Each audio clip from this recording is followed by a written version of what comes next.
As part of Ferrari Fridays, William Ross from the Exotic Car Marketplace will be discussing all things Ferrari and interviewing people that live and breathe the Ferrari brand. Topics range from road cars to racing, drivers to owners, as well as auctions, private sales, and trends in the collector market.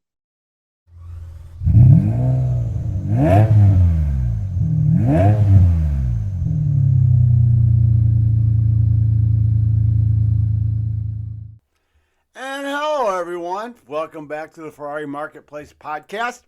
It's been way too long, and I apologize for that, but my summer has been absolutely crazy insane. Driving, traveling, just taking care of a lot of stuff, making things happen. So, as you know, the market is going, as everyone can probably see, is we're in a bit of a dip. So I have a lot of people that are thinking they're going to steal some cars, so to speak, in regards to getting great deals. And there's some out there, no doubt, because we're going to talk today in this episode about Monterey Car Week and all the auctions that happened that whole week, as there is several of them that happened throughout that week. If I get a little muffled here and there, I apologize. I have 3 kittens I'm fostering right now, and one of them insists on sitting right by my face. So, but anyways, that's what we're going to get into. But first and foremost, I want to reach out and appreciate the support of the Motoring Podcast Network, the FerrariPlace.com, Garage Style Magazine, and the Collector Car Guide. So check those things out. Say hello to them. Hit up their websites. See what they got going on. Especially check out the Motoring Podcast Network. We got a lot of cool stuff on there, podcast-wise, covering a lot of bases. So a lot of cooler stuff coming along. My man Eric has a lot of cool stuff coming up as well on Break Fix, but also with the ACO and stuff like that. So a lot of cool things happening. So check those out. Give them some support, and let's get going. So, as I stated, we're going to be talking about Monterey Car Week 2024 and all the auctions that went on. Now, this was going to be very closely scrutinized and watched amongst individuals and people that are in this world that either obviously operate and that's how they make their income, or B, people that buy and collect vehicles, buy and sell them, or what have you. Because, it's we've had these before, and this always happens. So anyone that watches the market closely knows that, hey, everything goes up, must come down. So it just depends on when things happen. So it was our last pretty big downturn that was something like this was back in 08, 09, during that big old recession deal, whatever you want to call it, in regards to everything melting down and that whole kit and caboodle. Everyone thought COVID was going to take everything into the gutter, but actually everything went the opposite way. But anyways, so it's been a while since we had kind of this sort of dip, I guess you would say, and going out there and possibly finding some good deals and getting cars back. As I would kind of like to say, back to some more realistic pricing, because I will say some of these prices on cars were getting absolutely obscene. I mean, I couldn't understand it. And, it's unfortunate because what you get is, someone out there says, let's just, for argument's sake, a 550 Maranello, because, hey, all of them are, those were all 6-speed manual cars. So that's what's hot. Everyone wants the analog 6-speed, manual cars. And as a side note, I still say that Ferrari should come out with, reintroduce a model that has a 6-speed manual in it. But anyways, that's neither here nor there. But as I was talking, as I kind of lost track of a minute here a second. But anyways, as I take the 550, but you have an owner that sees a car sell or go at auction or something like that for some crazy number, because it probably, it had special options, low miles, blah, blah, blah. But then they have their car that, needs a belt service, needs all this kind of stuff, but they think their car is worth the same amount. So, with what I do, a big portion of what I have to do is educate. And sometimes you're going to get them to understand the situation and see, I want to say, not that point of view, so to speak, but just say, look, understanding the logic of why, hey, your car wasn't worth what that car was. This is what your car is in the region of value-wise because of this. You just lay everything out. You compare apples to oranges, so to speak, and just lay everything out in regards to why your car is not worth what his car was. So, or the other way around. So it's, it's one of those situations. Like I said, a good portion, the majority of the stuff is actually just educating some of these owners. And, you would think that when you're spending that kind of money on vehicles that these people would do a lot of homework and really kind of dive deep and understand valuation, market trends, everything like that. But again, here's the thing. As I always tell people, if you're going into this to buy a car as an investment and that's your sole driving factor is, hey, I'm going to buy this car because in 5, 10 years it's going to double or triple in value, so I'm going to get my money back. If that's your mindset, you're going to screw yourself. You're going to be effed because that is not the way that you approach this. You buy a car because you love the car. You buy the car because you love how it drives, how it looks, everything, everything that comes along with it. Going to rallies, going to events, everything like that, just the camaraderie. That's why you buy that car. And, hey, luckily for you, if you're in that financial position that you can afford it, God bless you. Get it. Have some fun with it. But, don't go with that mindset. Now, granted, there are going to be some that, hey, you're pretty much, I'm not going to use the G word, but, you're pretty close to, hey, that you not only would get your money back, and then some. But now, those are scenarios where you are either a very, very good customer of that manufacturer, so you have the opportunity to get dibs on first cars that come out, everything like that. They contact you, hey, we have this car coming out, do you want an allocation, blah, blah, blah, and everyone's going to say yes because they know that they can get it, keep it for a year, whatever the restrictions may be, and then turn around and sell it and make a bunch of money. So it's sad that does happen. But now and then there's also ways around the restrictions that get put on some of these cars. Ferrari is very well known for being very, very strict and putting up some crazy ass restrictions on new cars that come out just to try and protect it. They're not going out there just getting flipped. Granted, you're going to have a lot of these guys, they keep the car because they want the car. Let's take an example of the new F80 that's coming out. None of you have heard this yet, but that's what it will be, is the F80. Allocations and people build slots and whatnot have gone out. If you look up online, the fantastic guy is David Lee. Just look up Ferrari Collector David Lee and look up. He's got a thing on Instagram. He did his little reveal on his thing that he got, showing that he has an allocation for an F80. And because it's been 80 years, the whole 9 years, it all coincides with everything. So the car is going to be spectacular from my understanding. It's going to have, all the bells, whistles, but it still will have a naturally aspirated V12 from my understanding.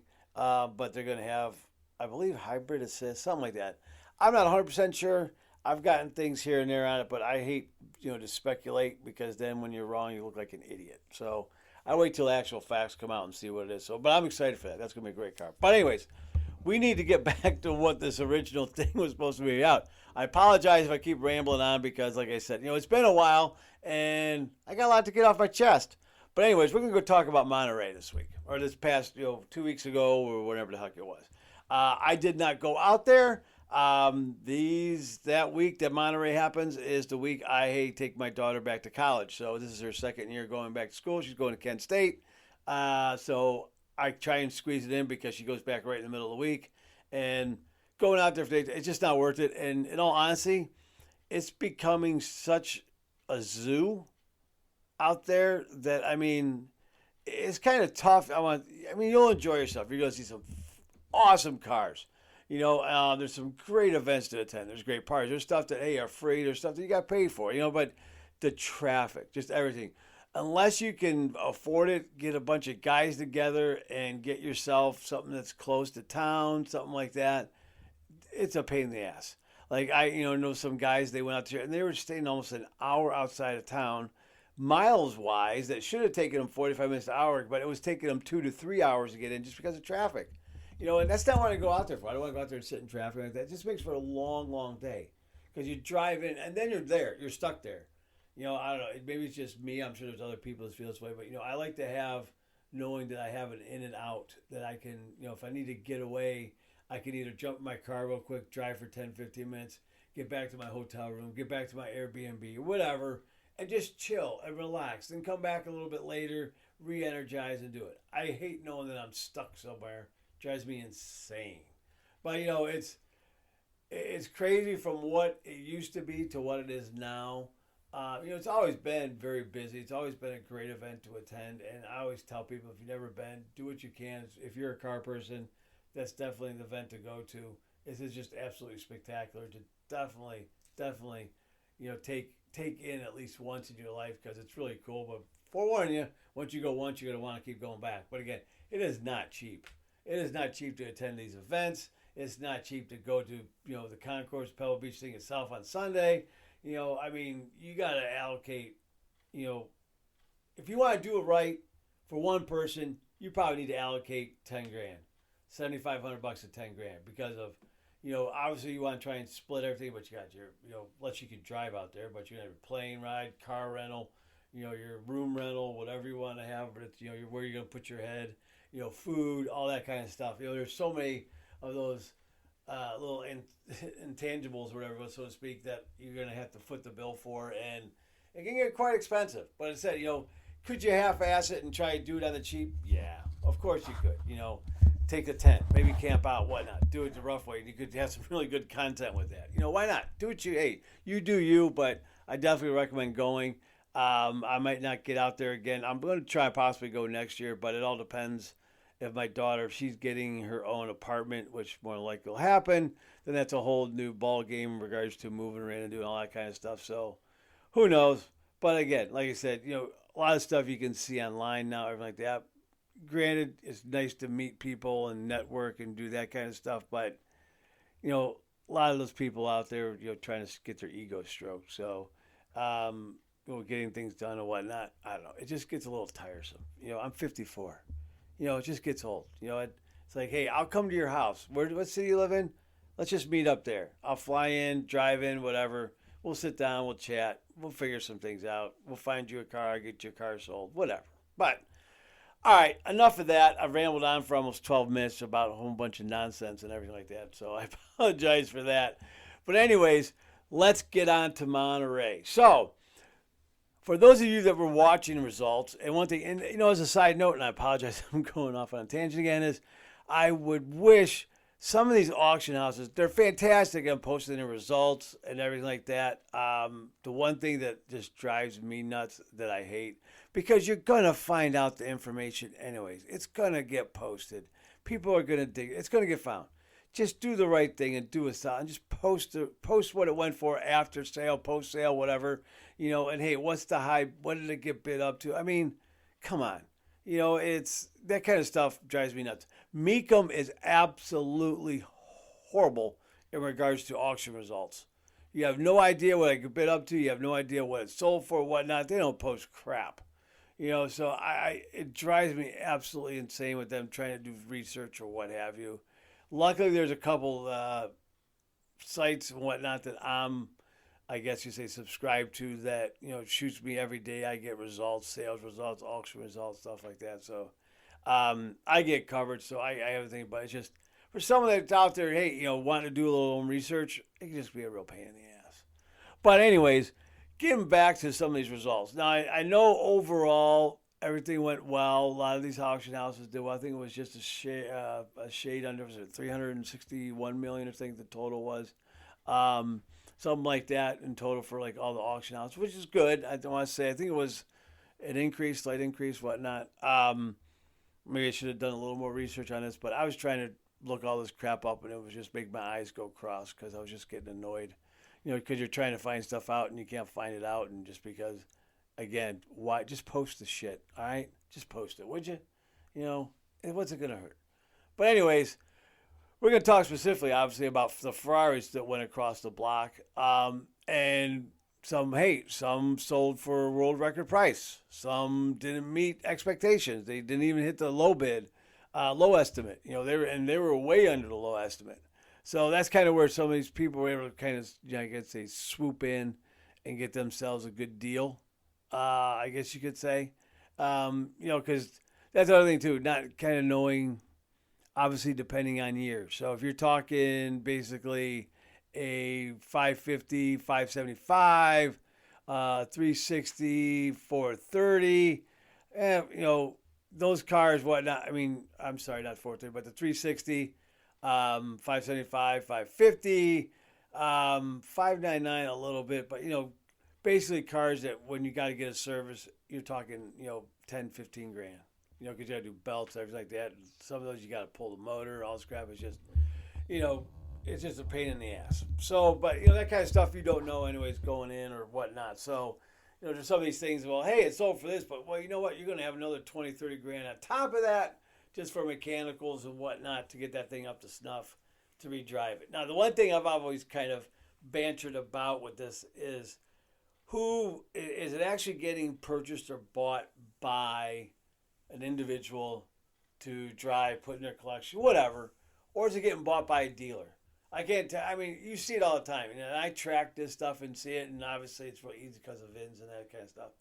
But is seeing a car go across the block, seeing what it sells for, all in fees, the whole 9 yards. Like, oh, okay, that's not too bad. Someone got a pretty decent deal on that. They'll be happy. 3 months later, you see it sitting, being advertised at a dealer. People are in for money, whatnot, and they saw a deal, they got it, and hey, they can make a few dollars. God bless them. But it's like, how long is that car going to sit there? I'm sure once they get their hands on it, they try and get a hold of low bidders and whatnot. The person that was second, third, fourth in line, reach out to them, say, hey, I got that car, and try and do something. But again, hey, you're in the business to make money. That's what you got to do. That's what you have to do. But I'm going to talk about some, let's start with talking about some 550s. Because there were some that sold for, I would guess you would say, the right money. But then you had some that, like, wait, why did that sell for that much money? It kind of was a little bit baffling in regards to price on it and, why would it go for that? Then we'll jump up to the 575s, but then we're going to talk about the 599s that went across. There were two 599s that went across that were actually factory 6-speeds from the factory manual cars that, everyone's told, oh, those are $1 million cars, blah, blah, blah. Well, they didn't sell anywhere near $1 million. And I know that there's a dealer out there sitting on one of these. He's had it for a bit that is not going to be happy with those results because he's about 200 grand over on the high bid one, high auction winning 599 that went across.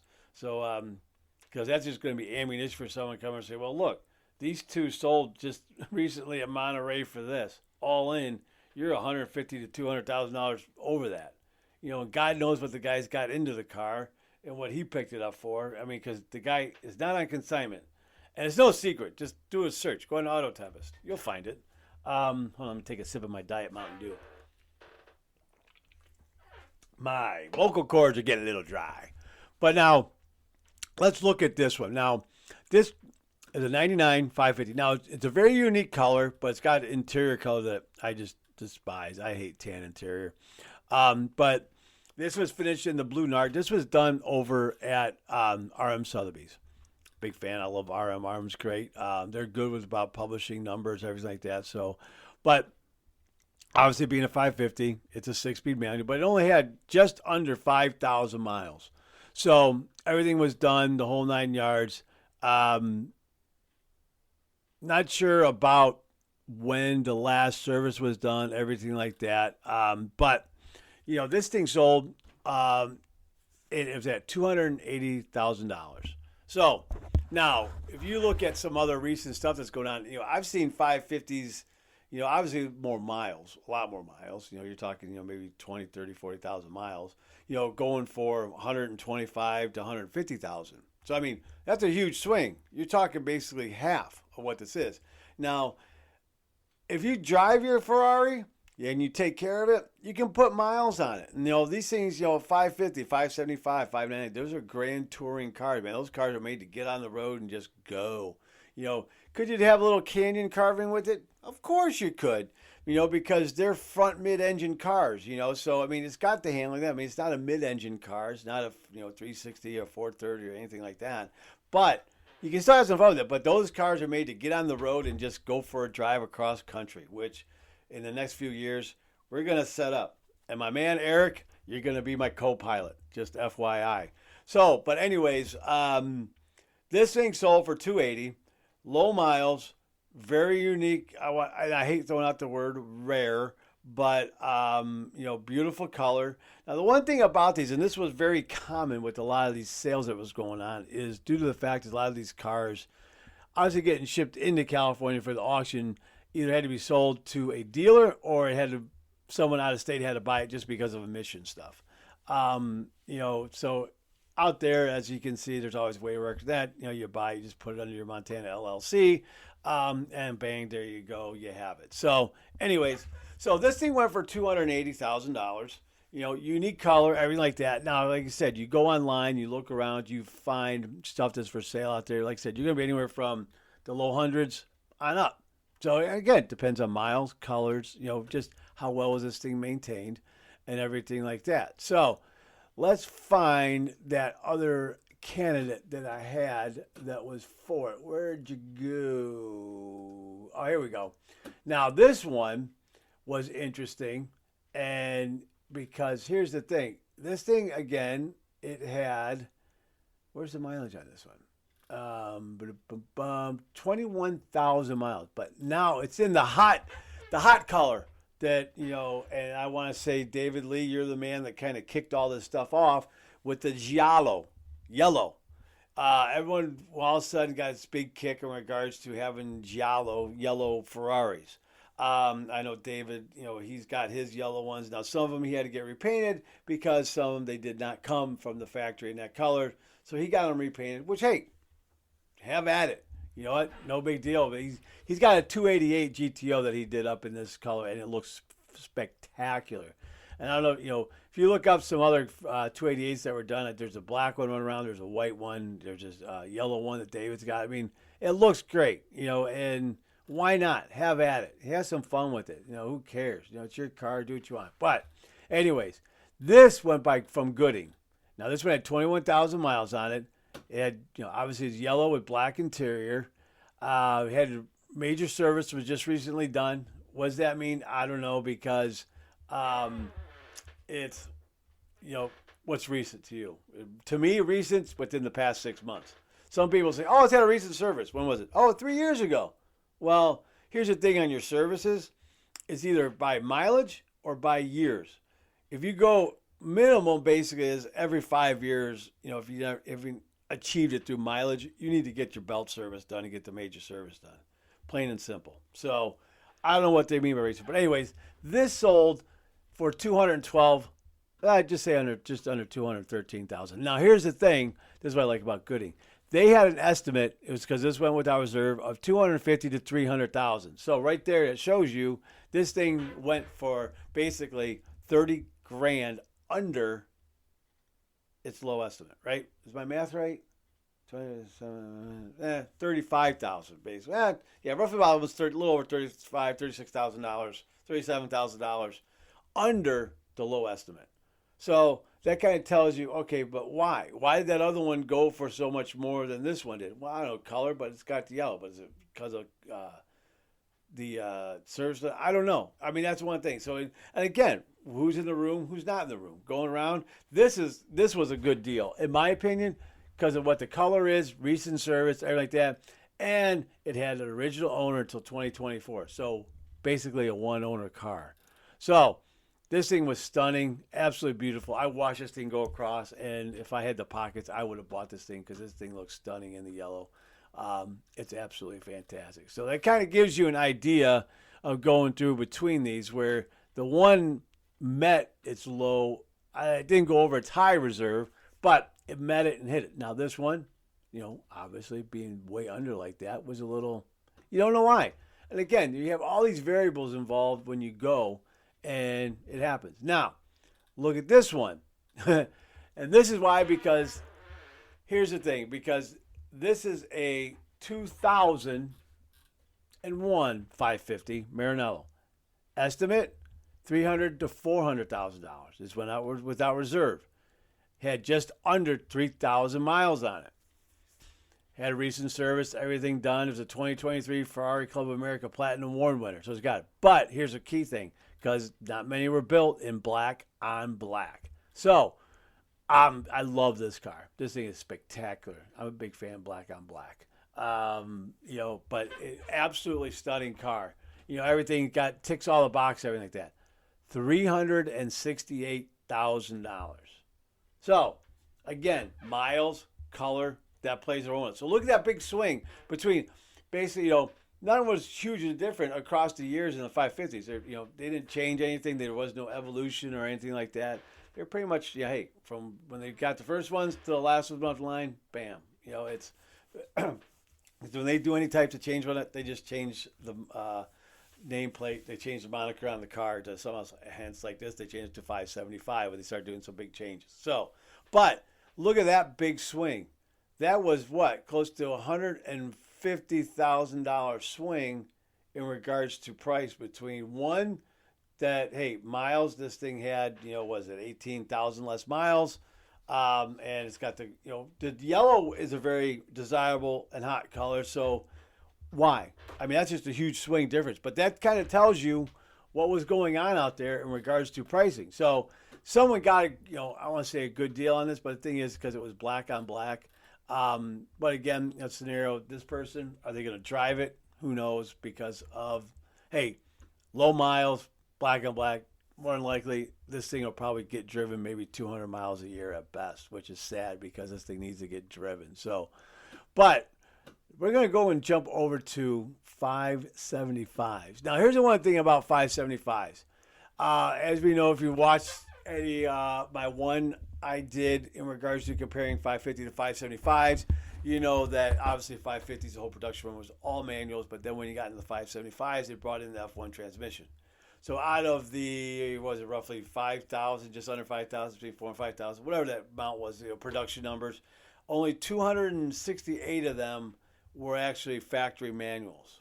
So that's where the desire comes in, is finding yourself a factory manual 575. Now, that's where you're going to get the, kind of, I guess you would say, big price swing between them in regards to, all right, well, hey, a regular 575 F1 tranny, you're going to, even with lower miles, everything like that, dollar-wise, you're going to be between 125 to 175. Depending on miles, colors, options, everything like that. That's where you're going to be at an F1 tranny. Now, if you jump into the factory 6-speed, basically what it is it should double in price, in essence, just because of the low production numbers. So that's what you're looking at. But were you having that? Not really so much, which was crazy, because it's, again, weird what the market was doing out there in regards to it. Now, so we had like this one here. Now, it was of the, 246 examples produced with the manual. So this thing has just under 10,000 miles on it. And it's got very limited service documentation, which is kind of odd for a Ferrari. So that's just kind of showing someone being lazy. But here's the thing with this. Now it's in your standard tan and with your your red tan interior or creamish color interior on this. But this thing sold for $296,500. So my guess of the estimate on this was between 250 to 300 or 250 to 350. They gave himself a wide berth on that. But again, it was a factory manual car. So price-wise, I mean, are you there? I mean, I don't know. Because here's the thing with these. Now, obviously, value-wise, you get this, factory from the factory 6-speed. Yeah, it adds a lot of value. But with those cars, with the 575 and the 599, and obviously with the 355, 360, and 430, you can actually convert those over to a 6-speed manual. All you got to do is pull off the hydraulic actuators and everything that's being, that does all the shifting for you, because the actual transmission itself is still a manual transmission that was built, because they just hooked up all these, and it's very heavy too, the whole system, the whole unit. They just hooked up a whole hydraulic system to it that did all the work for you, blah, blah, blah. The computer did everything. So, you go to EAG. There's a couple other entities out there that can do it. But anyways, EAG is the best known for doing it. The key thing is you're getting your computer programming done correctly. That's where you're going to need all the help at. So, because that's what's going to drive the system, so it knows to do the revving, everything like that. and get it done. So hopefully, like I said, you go to EAG, it's about 40 grand. Do it right. And nice thing with EAG is any other service or whatnot you may need, they can handle it. But anyways, let's look at this 2003 again. That thing sold for just under $300,000, and I would say a decent deal. Not a steal or anything like that. But again, you got to try and find yourself. Where are you going to find another 575 Maranello in regards to manual one doing it? So like you can go out and bring a trailer and get it, but that's about right where they're at dollar wise. So that was actually a good result. So that's a market correct result for that car. Now, obviously, like I said, you go to other ones that are F1 tranny and whatnot, you're in the low to mid 100 range. So again, but what you could do is, and here's my opinion, because if I'm going to drive the car, if you're going to have to drop 300 grand out of factory 6-speed, let's see, I can pick up one for 125 grand, let's just say, that's got maybe, 15,000 to 25,000 miles on it. I can drop 40 grand. So let's just say 50, because there are any other things that need to get done. 50 grand on it to get the tranny turned over to a manual. I'm under 200 grand into the car. I'm enjoying it. I got the manual switch, and I'm just out there having fun with it. Will you get back what you got it? Because like right now, if you go online and you look around for some that are, had the swap done, you're probably, I see it in there between 175 to 225, depending on the car, mileage, everything like that, cars, everything like that. So, and some of those are creep that are in the 200 range. There's one out there, I think it's at 205 or something like that. I mean, that's pushing it. I don't think you'll get it. And that car's been sitting at that dealer for a while. But if it's your own car, get it done.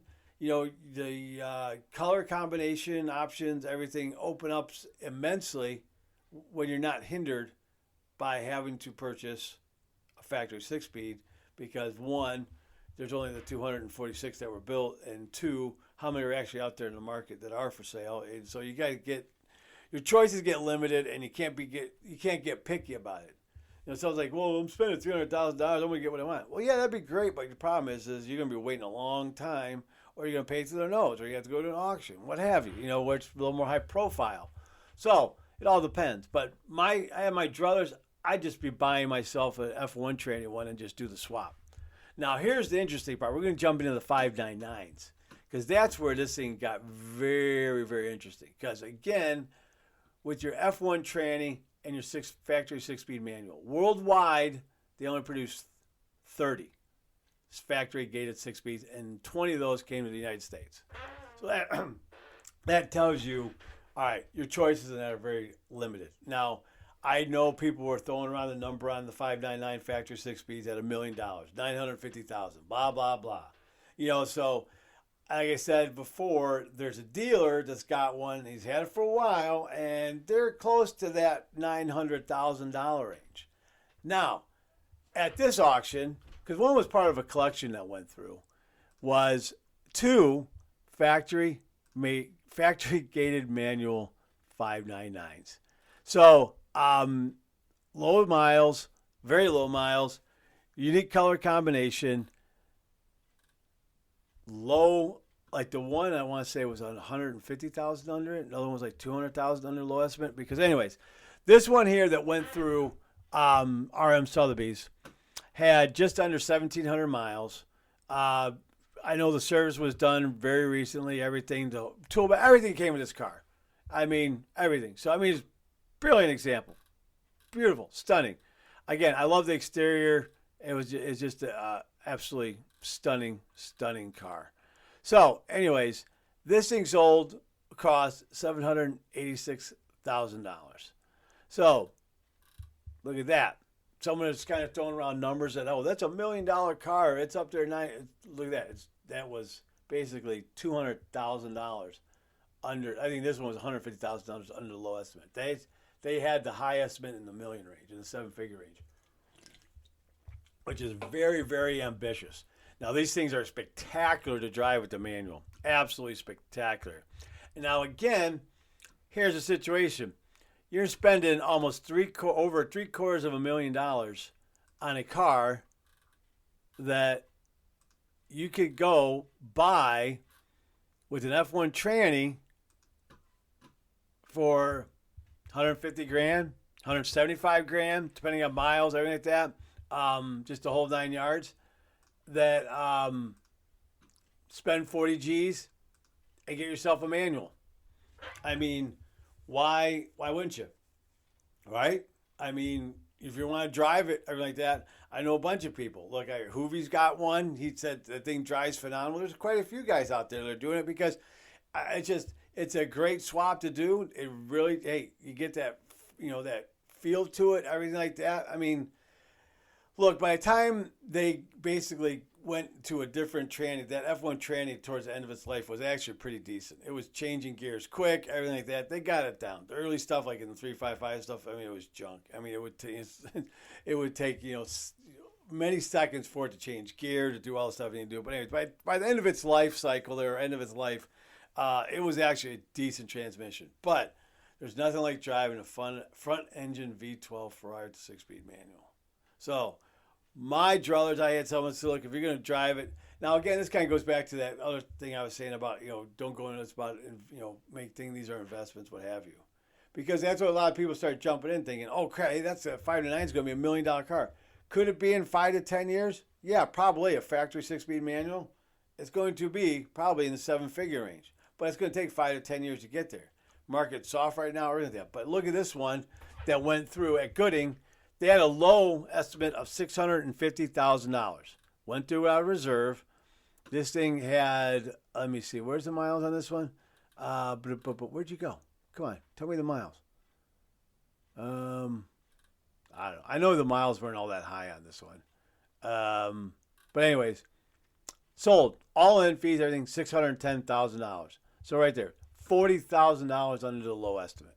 So, as a factory gated manual, red, tan interior, the whole 9 yards. Beautiful car. Everything's going, oh, here we go.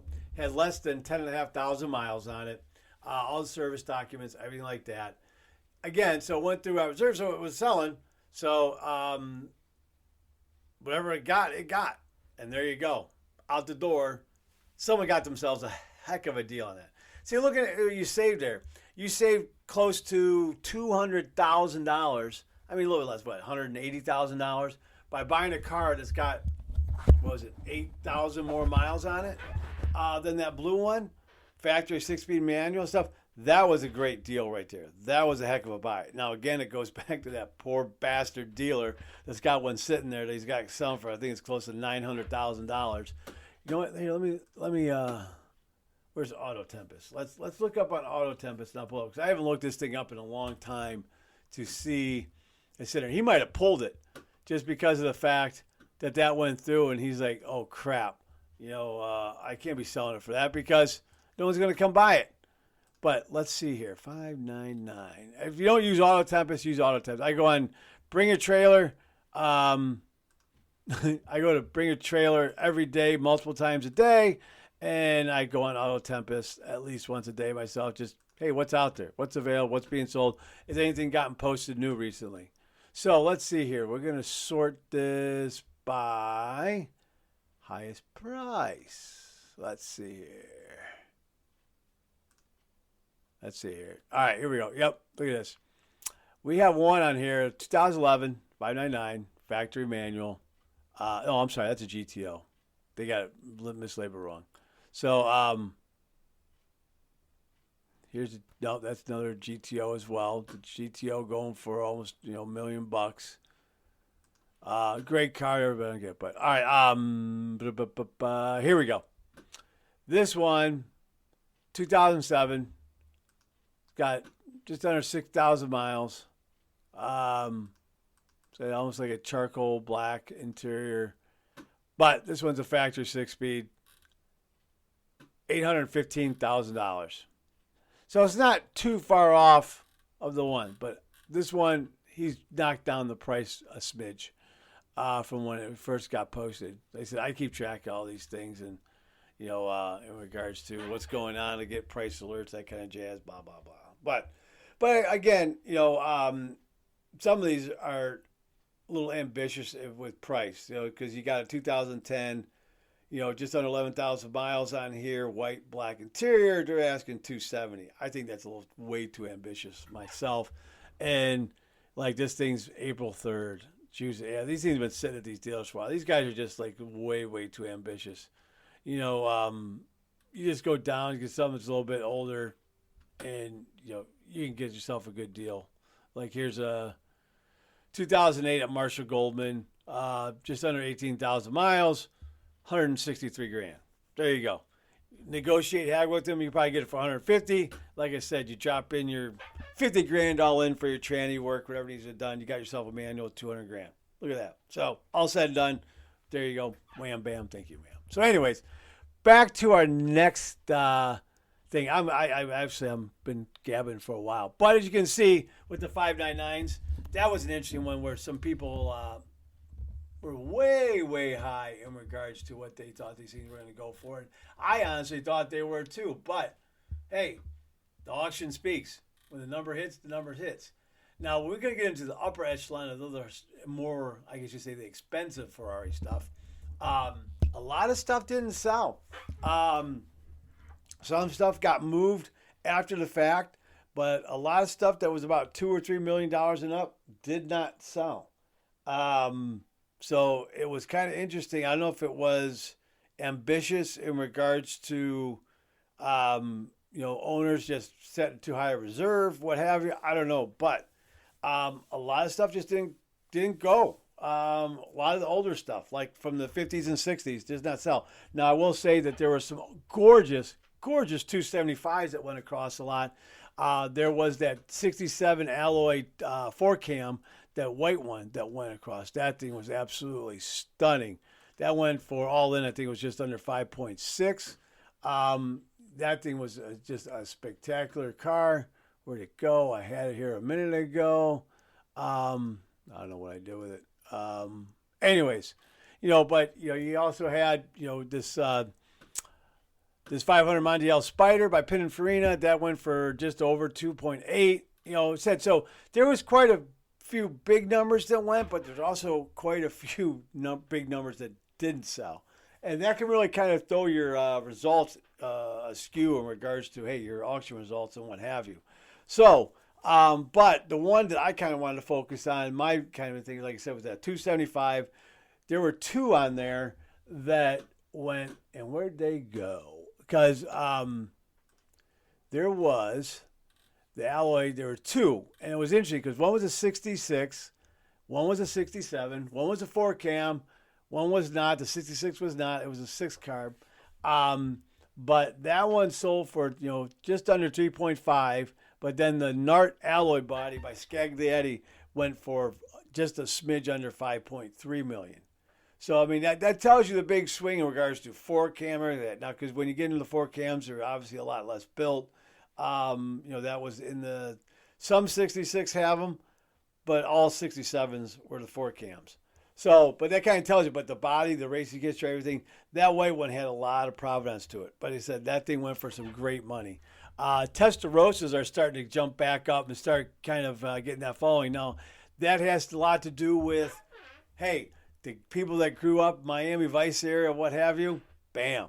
You know what? They got the money now. They want that Testarossa because they want to be Sonny Crockett.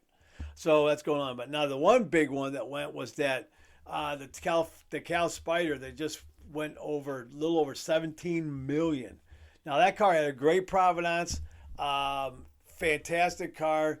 Everything about it. It was a covered headlight one, which made it even more rare out of the whole production run.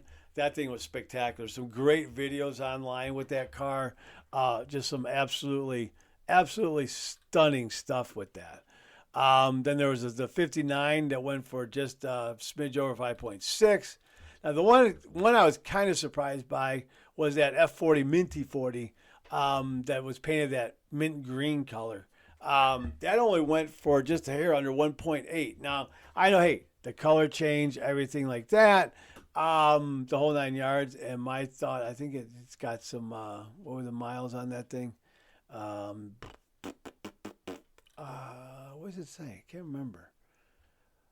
I don't know, but anyways, that was kind of a little surprising. I thought that might go for more. I think the owners thought it would go for more too, just because. Oh, hey, again, unique color. It's not all like just like all the red ones you see, but you know what?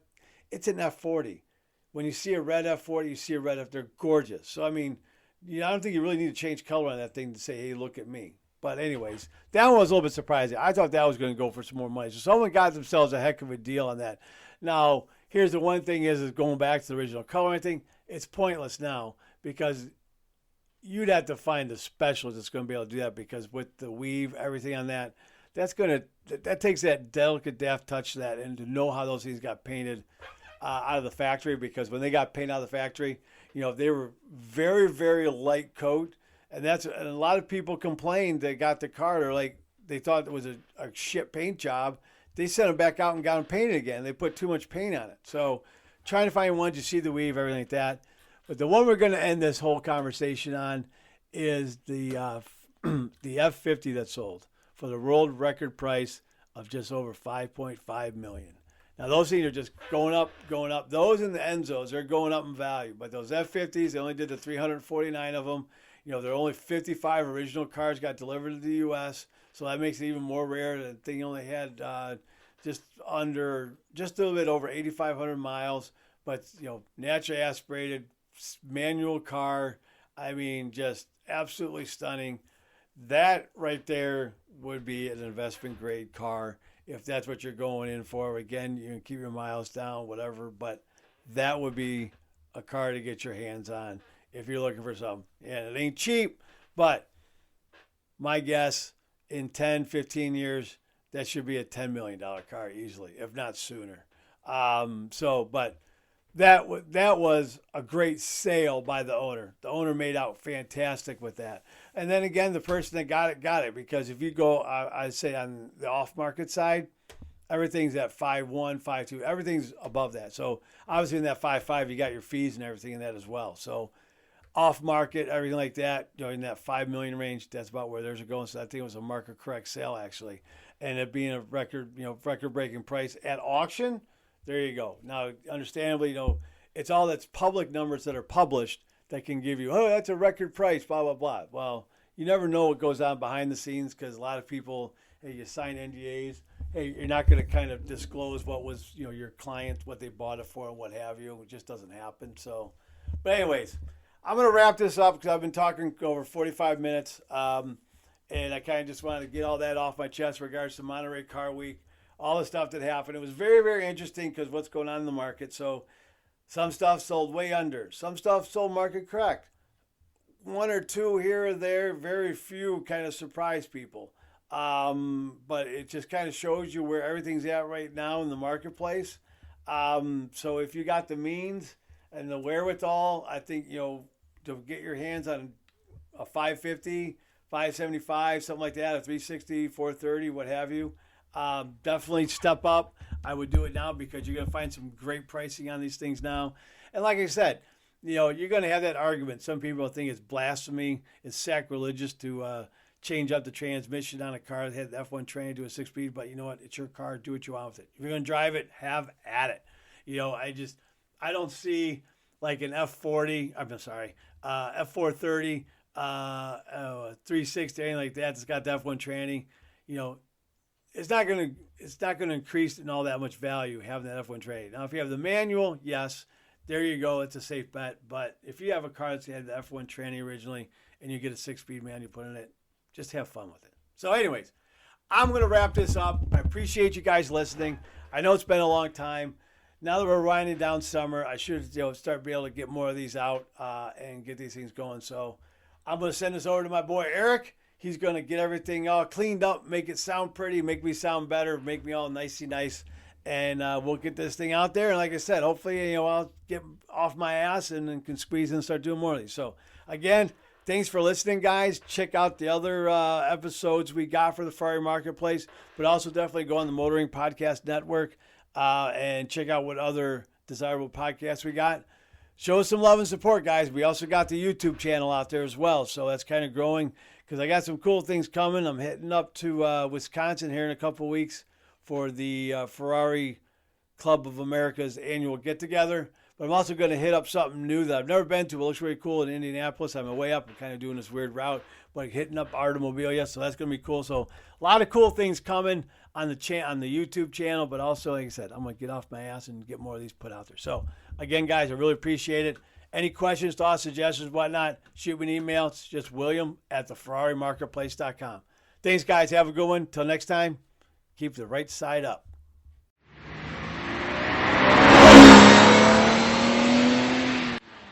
This episode has been brought to you by Grand Touring Motorsports as part of our Motoring Podcast Network. For more episodes like this, tune in each week for more exciting and educational content from organizations like the Exotic Car Marketplace, the Motoring Historian, Break Fix, and many others. If you'd like to support Grand Touring Motorsports and the Motoring Podcast Network, sign up for one of our many sponsorship tiers at www.patreon.com/GT Motorsports.